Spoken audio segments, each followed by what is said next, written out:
This is Joseph L. Flatley, and you are listening to Failed State Update, coming to you in pre-recorded podcast form from Pittsburgh, Pennsylvania.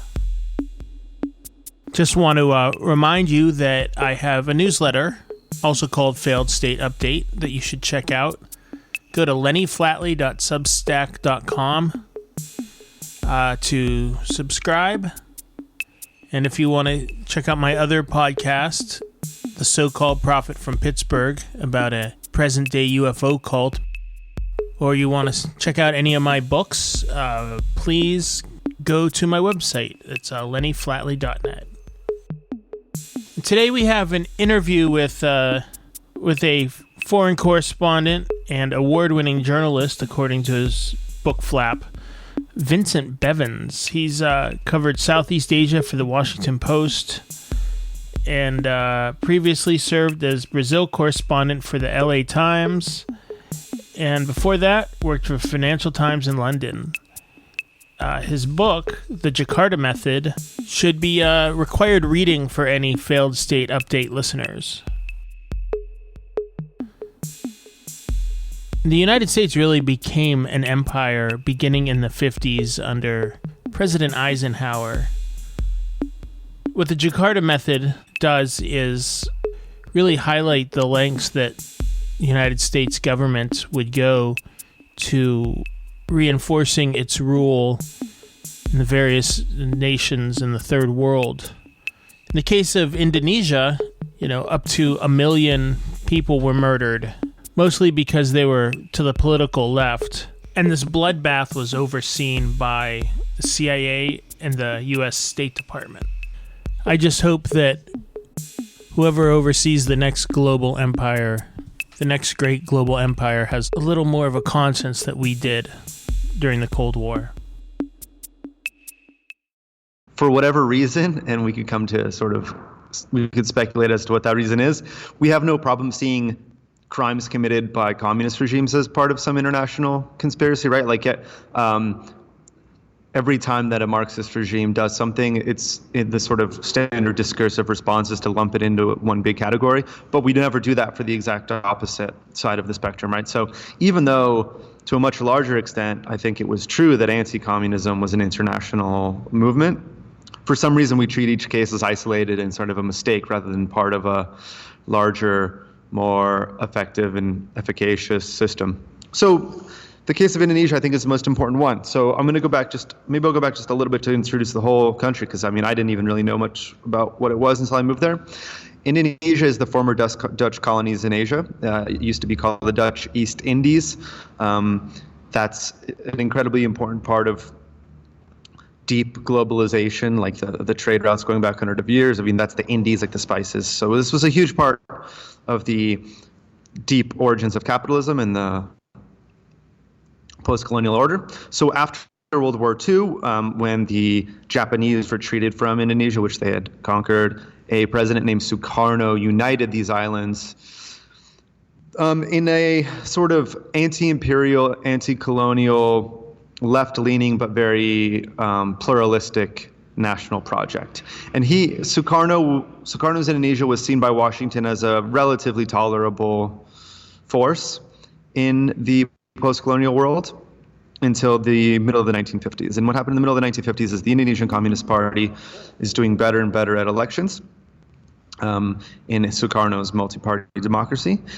And Sukarno starts to become a global leader of what is called, at the time, the Third World Movement, which is a movement to bring together all the countries that used to be colonized and to rise up in a very positive way against the First World, which is the group of white countries that used to colonize them, or at least used to colonize some part of the world, to sort of resist joining the Second World, which is the communist countries aligned with Moscow, and to create this new, entirely different movement, which would change the rules of the global economy, and which would try to put all these nations in their rightful place on the world stage. So the CIA tries to crush the Indonesian left a couple of times in the 50s and fails both times. In 1955, they start funding a conservative Muslim party, Masyumi, and it doesn't work. The Indonesian Communist Party just keeps winning more and more elections, and we know from declassified files now that the CIA understood that the reason they were winning is because they were the best organizationally and the least corrupt, right? So they weren't tricking people. They were winning hearts and minds, as that saying goes. And then in 1958, the CIA bombs the country and tries to break it into pieces. This also doesn't work because a pilot is caught. A man named Alan Pope crash lands into the beaches of Ambon, a small Pacific island that he and his CIA buddies had just where he and his CIA buddies had just massacred civilians a few days earlier, and this discredits the entire operation. And so, for the beginning of the 1960s, there's this very precarious situation in the leader of the Third World Movement, where Washington is sort of trying to maintain this alliance, but back home, people are very upset about it. It's seen as something that needs to be resolved sooner or later. There's one side of the political spectrum that wants to keep Indonesia on side, that thinks it's better just to be friendly with a post-colonial leader that is outspoken sometimes. And then there's others that think he needs to be crushed, and the existence of the Indonesian Communist Party is totally unacceptable. When JFK dies, the second group comes into power. So they send in a new ambassador to Indonesia, who everybody knows is sent there as a coup specialist. He's already done a coup in South Korea. And the political system is very split between the army, which has been explicitly backed by the United States since 1958, and by the Communist Party, which has the masses, right? And so in 1965, what you see is an eruption of a conflict between these two groups, which that CIA and MI6 had been advocating for, agitating for covertly in ways we still don't really understand. And that eruption is used as a pretext by the US-backed army to quite literally exterminate the largest communist party outside of China and the Soviet Union. You know, still, when you hear Communist Party, you think Soviet aligned, you think, you have all kinds of dastardly, but you're talking about something that is much more social democrat. Yeah, and sort of the tragic thing about the Cold War is that that's who usually got killed, right? So in the very early Cold War, the CIA, these upper-class Yale guys, they wanted to go after quote-unquote communism in the Eastern Bloc, and they just kept failing over and over. They couldn't get in, right? They found that when they would parachute guys into Albania or whatever it was, that there was the secret police and they would get caught. And it's across the Cold War, you can sort of make that broad characterization that the movements that really get crushed, Guatemala, Chile, Indonesia, tend to be unarmed moderate groups, because they don't, when the men with guns come for them, they don't have the means or the ideology that would allow them to defend themselves.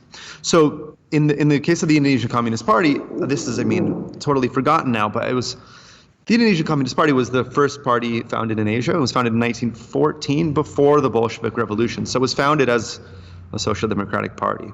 And in a different universe, you could see them becoming like the European Marxist parties that end up just participating in electoral politics forever. Germany having the most moderate one, the SPD, but you could also think about the Italian or French communists that would run small cities in the countryside and very much participate in the quote-unquote bourgeois order. And the PKI's ideology was always to do this. From the very beginning, their flavor of Marxism-Leninism, after they did join the Comintern, indicated that they should help the national bourgeoisie overthrow imperialism, help to construct capitalism, and then try to do socialism much, much later. This worked so well for the Indonesians that Moscow actually directed Mao to do the same thing. Moscow told Mao, hey, you should collaborate with the nationalist forces and offered Indonesia as a guide to why this would work. It obviously did not work in China, but this was deep in their DNA. They were not what an English speaker would think when you hear the word communist. They were not scheming at all times to overthrow the country, the government, and violent revolution. They were supporters of the country, they were supporters of the president. If you grew up in certain neighborhoods of Indonesia and you had certain interests, like if you were into art or if you were into education or if you wanted to get into agriculture, it was incredibly likely that you would end up affiliated with the Communist Party. And this did not mean that you went through some sort of indoctrination. They were just, that was the union you joined if you worked in this sector, or if you were from certain regions with certain religious traditions. Everyone was affiliated with the Communist Party. It was absolutely not joining an underground cell of armed revolutionaries that knew that they were risking their lives. It was the exact opposite, which is why, as I said, the mass murder worked. Nobody thought they were bad guys. Everybody thought, oh yeah, like I'm in the teachers' organization. And that allowed them to be decimated. And it also, and their decimation led other parties around the world to reconsider their tactics, right? So we've all forgotten about the Indonesian Communist Party, but in 1965, everybody was watching. This was the largest party outside of China and the Soviet Union. And parties from Latin America to Asia looked at this and thought, oh, does this mean we have to be armed or else we're going to get killed?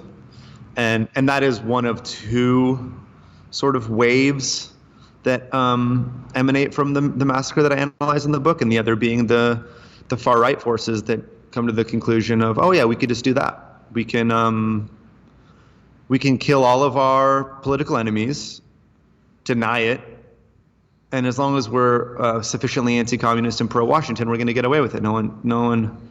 You know, if Suharto, the general that ended up taking over as dictator in Indonesia, if Suharto could kill 1 million innocent people and you know, nothing happens to him, well, we can certainly do that in Chile and in Brazil and Central America.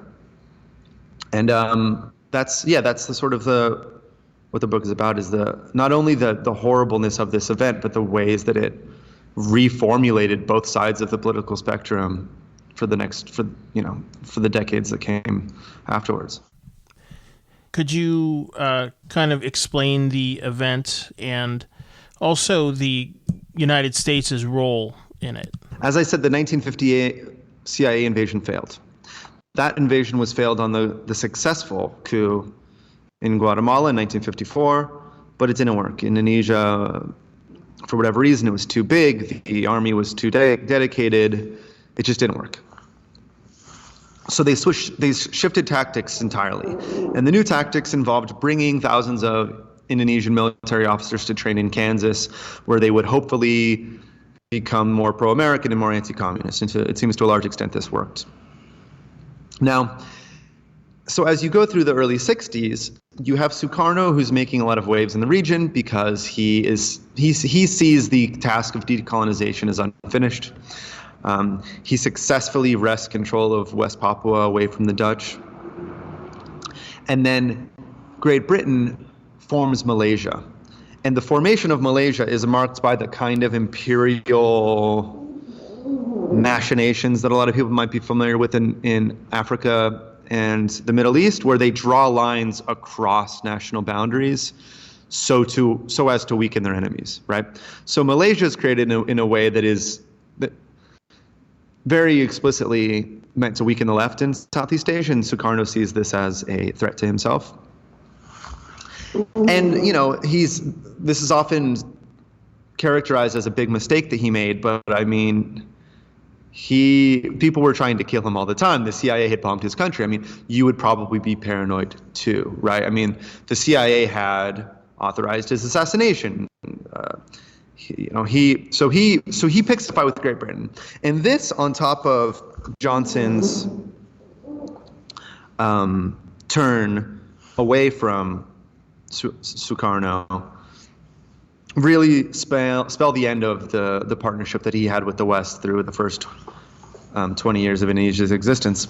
And what we know is that in the years so up to the events of September 30th, 1965, which is the real turning point, in the year up to that eruption of violence, both the CIA and MI6 were agitating behind the scenes through disinformation campaigns and other ways that we still don't know about. These files are still classified. But the goal was to cause a clash between the army and the PKI, the Indonesian Communist Party. And everybody knew that if there was a clash, the PKI would lose because they're a mass-based protest party. They're not ready for a civil war. They're not even ready to run away if the cops come knocking on their door. They're a fully civilian party.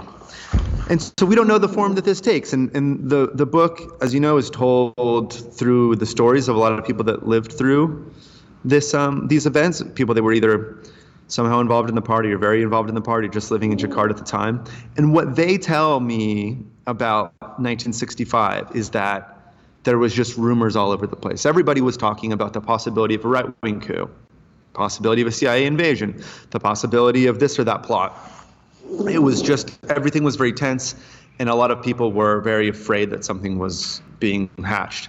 Again, we know that CIA and MI6 wanted people to think this, so it may be the case that that's what my interviewees are remembering, or maybe the case that there were plots. We don't really know, and we're not going to know until the CIA tells us, and I imagine they're not going to tell us until no one cares anymore. I called to ask them. They unsurprisingly didn't tell me. And what you have on the late night hours of September 30th is a group that calls itself the September 30th Movement, that is led by lower level army officers in the attempt to kidnap higher level army officers, 7 generals. 6 generals die. To this day, we don't know why they were killed, if that was really the intent, or who ordered them killed. But in the very brief period where this so-called September 30th movement is an apparent attempt to kidnap these generals, they claim that those generals were planning a right-wing coup and that they were going to stop them. Now, to this day, we have no idea really what the September 30th movement was. We know that it was led by members of the military. We know that it immediately was crushed by General Suharto, a right-wing general who, for some reason, was not targeted by them. We know that he was friends with the leaders of the movement. We don't know what the reason is that he was not targeted. It could have been that he told them it would be fine. It could have been that they thought he wasn't important. It could have been that he was really behind the whole thing. We again, there's theories abound as to what really happened.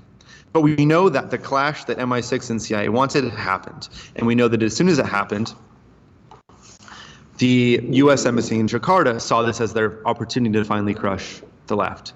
And so when they begin to receive reports, well, first of all, in these early crucial days when Suharto was trying to establish that he's now the leader of the country, even though Sukarno is still the president, he is offered material support by the U.S. government that give him walkie-talkies to spread his message that this was actually a communist coup and that the communists need to be crushed. And he's immediately recognized by the United States government. And he spreads this very insane story, which is almost too good to have been made up at the time. People think that this must have been concocted sort of in advance because it's too perfect. He shuts down all media that the army doesn't control, and he tells the whole country that this was not an uprising of junior officers that thought they were stopping a coup. This was a communist attempt to take over the country. And really what happened is those generals that died were taken, tortured by communist women in a satanic, deviant sexual orgy. They were castrated as part of this communist celebration. And now the whole country has to come together to crush the Communist Party. The vast majority of the Communist Party, and I mean like 99.9% of them, had no idea what had happened in Jakarta.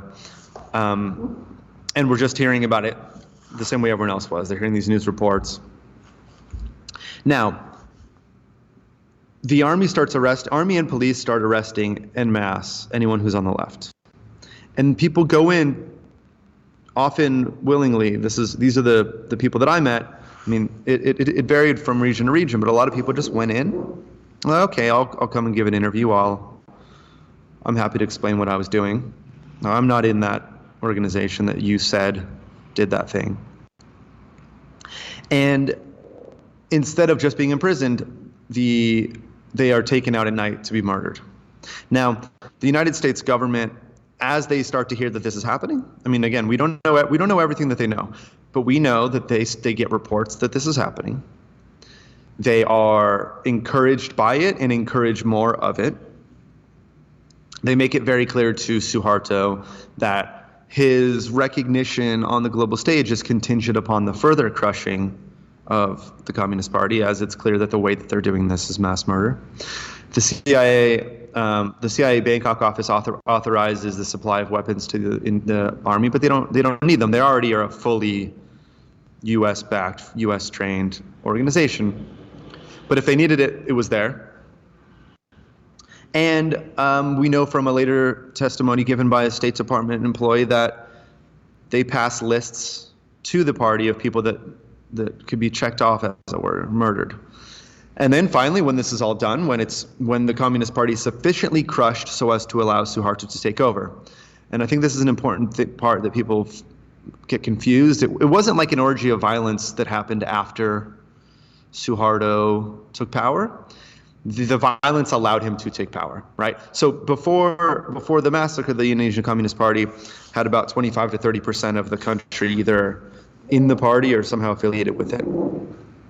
You couldn't just say I'm the president now and have it work. It was only through this war of attrition that they carried out against the Indonesian Communist Party that Suharto was eventually able to take power. And when he did, he was immediately recognized by Washington and Wall Street, and all the U.S. companies poured in for fancy conferences and started to exploit Indonesian natural resources, and Suharto became one of the most important allies of the United States in the Cold War, even as 1 million people were still in concentration camps, including a lot of people that I got to know for my book. And the whole thing just dropped off the map for the rest of the 20th century. No one talked about Indonesia again. To this day, it's not only like my friends that I went to middle school with that don't really know much about Indonesia. It's like editors at the New York Times or Washington Post. It's people don't know anything about this country. And I don't think it's a coincidence that it's the country where the U.S. participated in probably its worst atrocity of the last 100 years. So the CIA in the United States, encouraged and enabled these events. How long was Suharto in power? Until 1998. Right, and there's still a continuity between. There is military continuity, right? So the Indonesian military, there's a direct line from 1965 to now. They're still incredibly powerful. Their interpretation of events is the same as it was in 1965. They still insist upon the propaganda that was used to carry out the mass murder rather than any recognition of the crimes they committed. But since 1998, there's also been a re-democratization. So now there is a president this president that was elected, he's very much an Obama figure, not only because he really looks like Obama, and they're very similar in personality. When he was elected, 2013, although it might be 2014, it was thought that maybe he would finally turn the page on this and apologize and start some kind of a reconciliation, a process of national reconciliation or open a truth commission. None of that happened. And it's become pretty clear the reason it didn't happen is because the military is still too powerful to allow it to happen. So in the broadest sense, you're absolutely right. It's the people that did it won, and the people that were the victims are still told they deserved what happened to them. And when did the Jakarta Method begin to be implemented elsewhere on the globe? So, the Jakarta Method, right? So the use of the word Jakarta to denote right-wing terror carried out against left-wing civilians starts in the early 70s in Chile and Brazil at the exact same time. But it's also a sort of that's a narrative strand that works for my book, but it's not the case that this was always called Jakarta, right? So you have, going back to 1954, you have reports that the U.S. ambassador after the coup in Guatemala handed lists to the Guatemalan military, telling them who they would kill. In 1963, when the Ba'ath Party takes over in a coup, we also have reports that the CIA gave the party that a young Saddam Hussein was assisting in mass murder lists of communists and leftists that they could destroy. But the apex of this story, the apex of this violence, the emblematic case which became a global reference was Jakarta, quote-unquote Jakarta, in 1965-66. And we see this exact language being used during the presidency of Salvador Allende.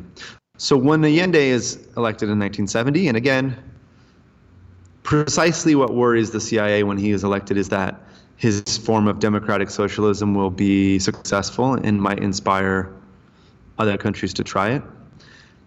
As he takes office, there is U.S.-backed terror against him within the country, and the Brazilian military, which took over in the 1964 coup, is assisting the Chilean military in preparations for a possible coup.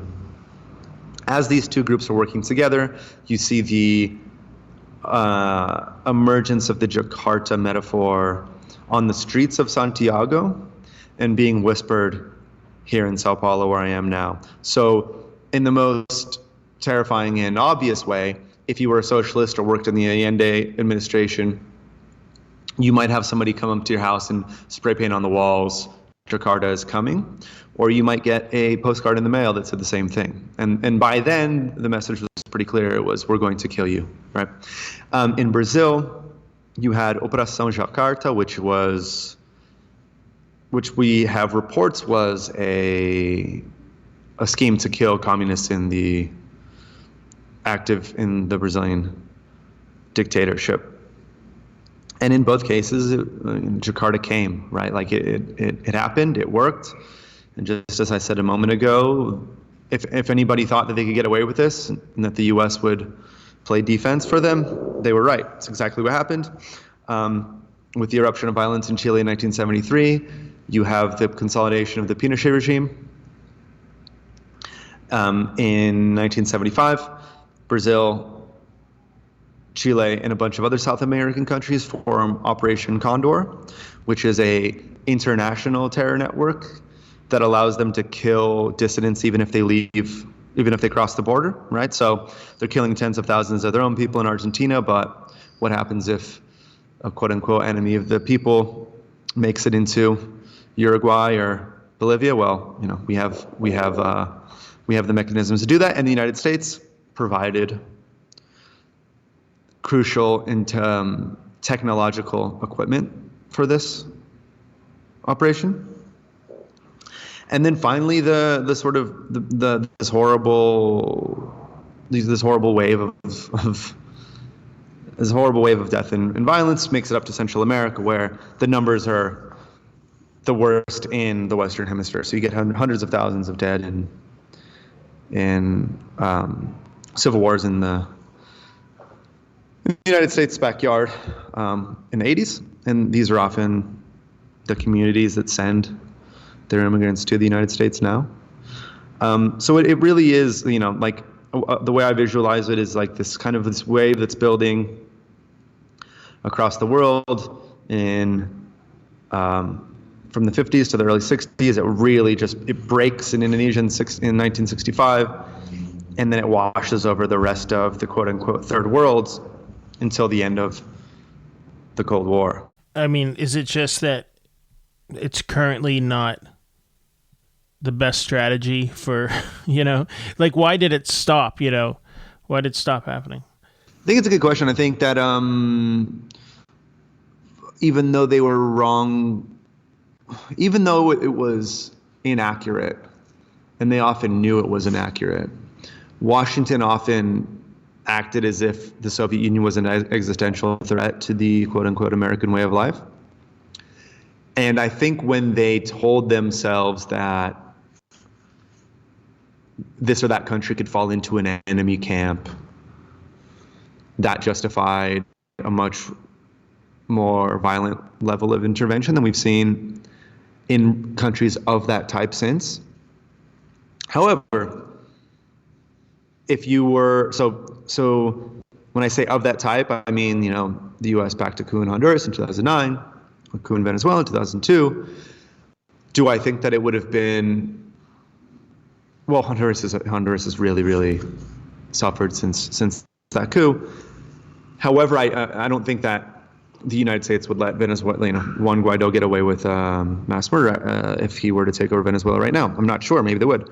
However, the existential threat that took the place of communism from 2001 to 2020, whatever, radical Islam itself, that justified hundreds of thousands of deaths, right? So the war in Iraq killed hundreds of thousands of people, and that was considered justified. It wasn't rounding them up and taking them out one by one, but it was very, very brutal. So I think that you see a shift in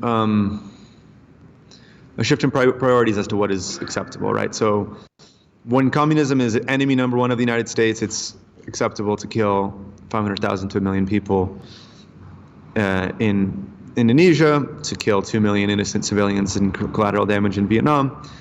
Now, still, you're definitely going to, still Washington has shown itself willing to intervene in Latin America in order to sort of maintain the contours of U.S. hegemony in the Western Hemisphere, or to maintain a favorable business environment for U.S. companies. But it was when world enemy number one became Islam, or a certain version of Muslim extremism, that the same kind of violence was justified there. Yeah, I mean, it just seems like Washington is going to avail itself of whatever tools it has, whatever army it has. Like the military, technologically and how it's organized, it is a lot different than it was 40 years ago. You made a really good point about, if thousands and thousands of people die in a war in the Middle East, as opposed to being round up and shot in Indonesia, it's still, it's still mass slaughter for the U.S.'s gain. Yeah, and I think it's like, when I explain what happened in Indonesia in 1965, I always tell the story of the three different attempts, right? Because I think for a lot of people, especially U.S. citizens, it would be hard to believe that they would just choose to murder 1 million people, and they actually didn't, right? They tried other stuff first, and it was only this final solution, which had emerged as a possibility in a moment of crisis, that they got behind it, right? And I think that the toolbox available to the hegemon is larger than it was in the 60s. But even then, the first thing they tried in Indonesia was to just give money to the party that they like. And the second thing they tried was to kind of break up the country with sporadic military operations. And I think, defenders of the CIA will say, oh, well, now we don't have to always do coups. Now we have the National Endowment for Democracy, or USAID, which are able to put pressure in very significant ways without having to resort to that kind of skullduggery.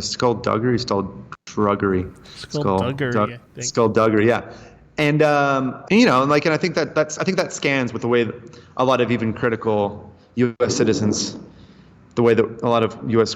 citizens think about their government, is that they wouldn't choose, first of all, to go for the mass extermination program, right? If there are other things available, they're going to try those first.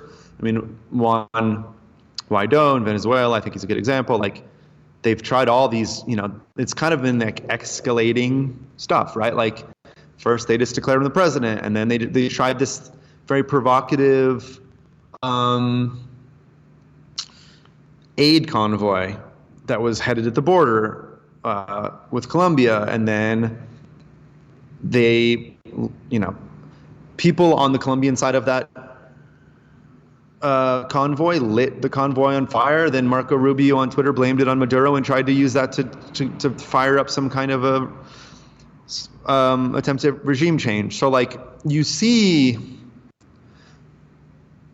I think this is a pattern which is important to recognize in the history of U.S. covert operations and covert operations in general. There's a incorrect affirmation sometimes that the CIA is all powerful, that they do whatever they want, that they engineer everything. The real superpower that the CIA has is impunity, right? They're allowed to just keep trying different stuff and they never get in trouble, right? So they can try this, they can try that, they can fail, they can try stupidly, they can try more stupidly, they can try one more time. And if they're eventually able to succeed, then great. And if they fail, then it doesn't matter. There's no consequences. So that is, I think, a really defining characteristic of the era of U.S. hegemony. It's not really that you have to always do what the U.S. wants, but you only get one chance. If you mess up in opposition to the hegemon, you're probably done for. However, if you are the hegemon or in alliance with the hegemon, you get to keep going. You get as many tries as you need. And you're in Brazil right now? Yeah, no, I was supposed to be on a book tour right now, but that's all canceled. So I came back to Sao Paulo to do an article about Bolsonaro in February for the New York Review of Books. And then I was going to go to Chile, where they're having a referendum. They were having a referendum to overthrow the Pinochet constitution. And then I was going to go on a book tour, and all that's canceled. So I just stayed here. I'll figure out like how to leave later. But I mean, I just figured it was like the most responsible thing for me to do would be just to stay put and do podcasts from this like abandoned office building in like the very, very dark center of Sao Paulo at the moment. It's like it's not a good scene. Being in Central or South America, you must really be, still seeing the remnants of American imperialism firsthand. Yeah, I mean, Bolsonaro's the president, right?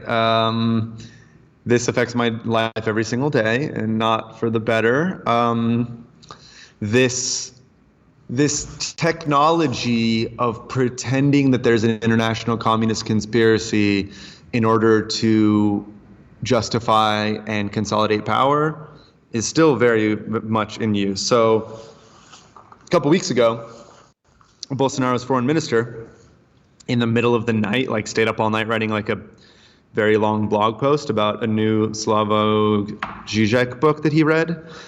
And he used his, I don't know what, caffeine or whatever else driven blog post to affirm that he had discovered in Zizek's book that coronavirus is a communist plot. And so instead of the old Marxist-Leninist formula that there would be socialism then communism, now it's going to be globalism then communism. And coronavirus will be used to sneak in globalism. And if we're not valiant and blah, blah, blah, blah, blah, we're going to wake up tomorrow in the gulag. And like, he's the foreign minister. And this is a country that 10 years ago when I first moved here was like a widely respected, modern, forward-thinking diplomatic power. But these dark forces returned in a big way all of a sudden, and like, yeah, it's every day. Like, he's the president here, and like his son recently in Congress put forward a bill to outlaw communism, and his inspiration for that was Indonesia. He wanted to reproduce the legislation that Indonesia has had on its books since October 1965, or no, in the immediate aftermath of the while the violence was still happening. So it's not. This is another thing I try to drive home for U.S. readers. It's like, imagine if the KGB bombed Pittsburgh in the late 50s and then carried out mass murder in Florida in the 60s. And, we think of it as a long time when it's somewhere else, but it's not a long time. It's not a long time for those of for the countries that lived through it, right? Like there's this really weird, like there's this hand waving that comes along with just the phrase Cold War in the English language. They're like, oh yeah, well that was the Cold War, as if that means it doesn't count or it didn't, So yeah, it was the Cold War, as if that allows for its removal from history. It's like no, it's right here, and everybody knows it's here. And this is the thing. I mean, this is I told you at being the call. I was finishing this op-ed for the New York Times. Who knows if they publish it, but like that. Not only do we not recognize that it matters for everybody else, we don't recognize that everybody else knows about this stuff. And that's very dangerous, I think, if the U.S. goes into this kind of confrontation with China, thinking that the rest of the world views us the way that we view ourselves, right? Like, everybody down here knows what it is. For example, this always annoys sort of liberals and Democrats when I post it on Twitter, but like, at Bolsonaro rallies in Brazil, okay, let me see if you can guess. They wave 3 flags at their rallies to indicate that they're on the hard right. Brazilian flag in 2 other countries. Can you guess which countries it is? I mean, wow, I don't know. American flag. Yep. Indonesia? No. It's another I country though. Iraq? Israel. Yeah. So like if you're on the Brazilian far right, the way to indicate that you're part of this global right-wing movement is you wave the American flag, right? Like everybody in South America, everyone knows that's what it means, right? Every time the American government has had a hand in choosing outright a government in South America, it's always a hard right government. And like that's not what the New York Times reader thinks America stands for. And I think that contradiction is dangerous between the reputation we have really and the reputation we think we have. Yeah. It's, America being the big bully, at the top, doesn't have to take in anything. Americans don't have to learn anything about the world or how America is seen in the world. We're just sitting at the top, reaping the benefits of, this hegemon and I think it's making us in a real practical way weaker as a country. Like what you just described. I mean, that explains a lot of I think the craziness that's coming out of Washington and the Pentagon, not having a sense of, or, even Project the New American Century or the whole neocon thing. It's based on a vision of the world that exists in a lot of Americans' heads, but doesn't actually exist in the real world, I think. Yeah, and in the book, for the research, I end up meeting this guy named Frank Wisner Jr. and his father was the original Dr. Evil of American Empire. His father created the CIA's covert operations program and oversaw the most famously awful parts of it. And I met his son, who's now a retired diplomat, works in New York. And even though he defended that his father believed he was doing the right thing, and I think I also believe that he believed he was doing the right thing, but I also believe that Stalin and Hitler thought that too. He was remarkably, what he said was remarkably similar to what you just said. He said, look, the United States, he called it the land of the great amnesiac, and he said that our privilege has given us the apparent ability to forget everything we do and forget how much it matters to other people. And then that's a real problem. So while he, didn't want to say, oh, my father is guilty of atrocities or whatever, he basically said the exact same thing that you did, is that it is irresponsible and untenable the extent to which we forget what we've done to other people like 20 minutes ago. I mean, and in the Indonesia story, this is a huge part of it. So like in the early 60s, Congress could not understand why Sukarno was so suspicious of the United States. And this was like 2 years after the CIA tried to break the country into pieces. Like imagine how long Americans would hate, I don't know, France. If France bombed the United States and tried to break it into pieces, it would be longer than 2 years. It would probably be 1,000 years, right? I mean, and they saw it as this kind of like, in a very racist and condescending way, by the way, and it won't surprise you to hear that it was explicitly racist at times. It was considered like he was this immature child that didn't know how he's biting the hand that feeds him. Doesn't he understand that we want to help him and stuff, because he was paranoid about a country that tried to bomb and assassinate him just a couple of years previously. So I think it's a time bomb, and I think, it's been very interesting during this pandemic because China has like very not quietly, but very gradually started to turn its propaganda capabilities on the United States. Like in a very mild way, China has started to really kind of blame the United States for its response, or to even spread conspiracy theories that the United States caused it, blah, blah, blah.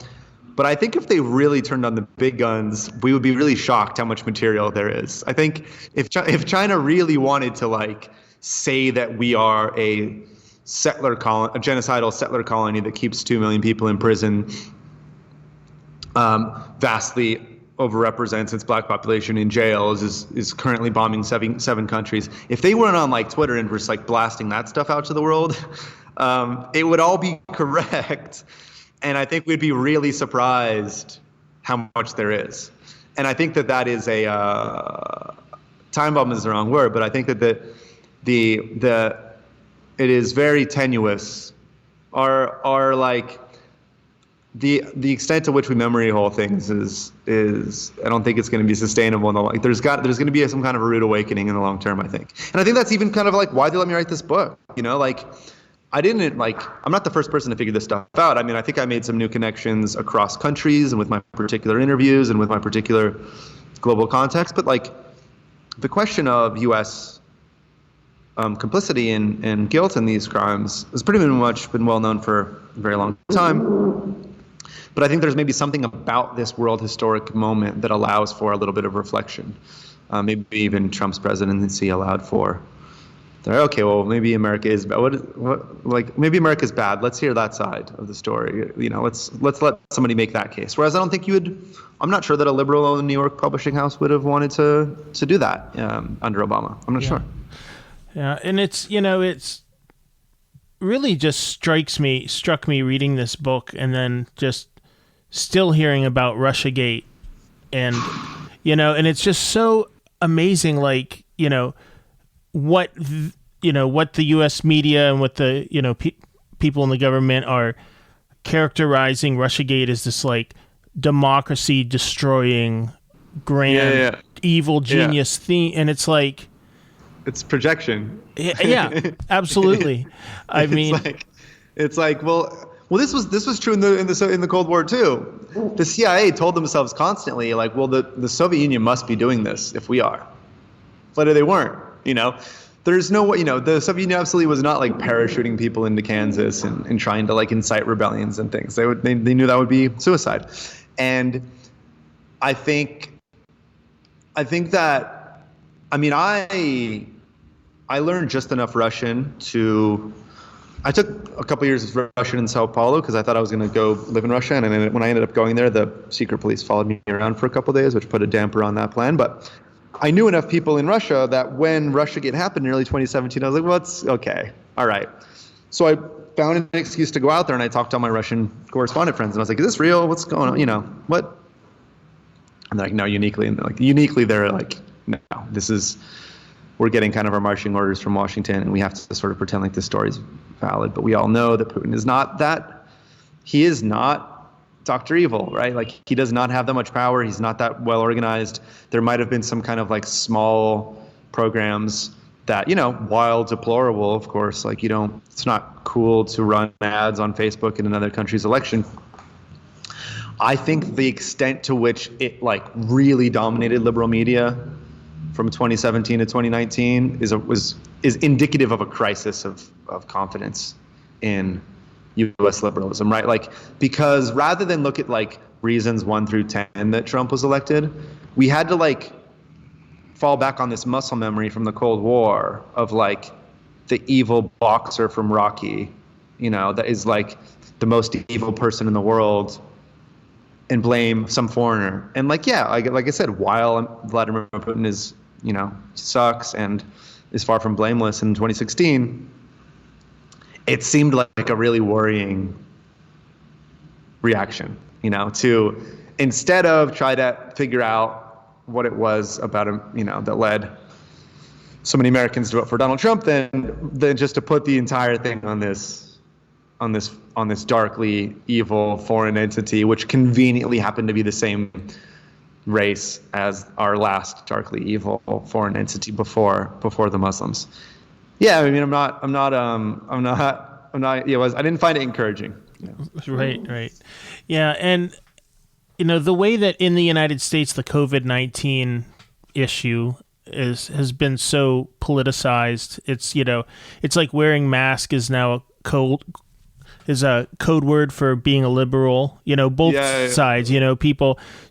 The liberal Twitter loves mask shaming, and then like I have friends that like work out in like rural areas that people see them wearing a mask and they give them hell, and even like the open up protests, the reopen the economy protests are just obviously like AstroTurf. Yeah, it's like, I mean, I am not a defender of the Chinese Communist Party. I want to make that clear before I make this next point. But when I lived in Asia for just a couple of years, what's striking out there is like, oh no, some people just like aren't Democrats. They like don't believe democracy is good, right? They're like, no, it's a waste of resources. You end up fighting with yourself the whole time, and it's better just if everyone gets behind, one thing or whatever. And while obviously as an American, it's like I'm constitutionally really incapable of agreeing with that, all of those people, when they look at what's happening in the U.S. right now, they can point to evidence for their side, right? It's like, for what reason would you ever have a partisan debate as to whether or not chloroquine, or I don't know how you pronounce it in English. In Brazil, it's chloroquina. But like, it's the similar, like you have a partisan line as to what extent there should be a lockdown. And like both sides agree that there should be some amount of measures, right? But then there's a line that divides the country into two big hostile camps. And like, what kind of a political system transforms not banal, but like entirely apolitical questions like, what medicine works into partisan battles, right? And if you're one of the guys in the Chinese Communist Party that's been saying for 30 years, like, don't do democracy, it's going to fuck up, like, you're going to get a buffoon in charge and you're going to waste all your time fighting with each other, the attitudes and the activities on display in the United States in the last 10 years, man, like, you put that in your, throw that in your PowerPoint presentation, because like it's convincing, and I don't like that, but I mean, you have to recognize, like, why would there? I mean, Brazil has the same thing, by the way. We were ahead of the curve on this. So Bolsonaro was participating in anti-lockdown protests before they even really took off in the U.S. And there's a back and forth between the two political movements. But it's like, but again, here the partisan debate is so like here, if you believe that chloroquine or chloroquine, I don't know how you pronounce it. Do you know how do you pronounce it in English? Hydrochloroquine. Sure. Hydrochloroquine, I guess. Sure. Yeah. In Brazil, if you believe that chloroquine is good for you, then you're on the right, and if you believe it's bad, then you're on the left. Like, it is. I don't think it's a small problem. Mm-hmm. I think that is indicative of a real crisis in the ideological structures of the type of globalization that we got as a result of the Cold War. And that's what this book is ultimately about, right? So it tells the story of the massacre and the way that the massacre had consequences elsewhere. But it's really a story about the nature of U.S.-led globalization. And I wish that story wasn't so important right now, but I think we are at a moment where it's like, oh no, it is important to step back and be like, okay, what is this order? What is this system we created since 1945, led by U.S. violence and sometimes the lots of stick, sometimes carrot. What is that thing that we built, and is that really what we need to desperately try to claw back from rising Asia? Like, well, let's think about it for a little bit.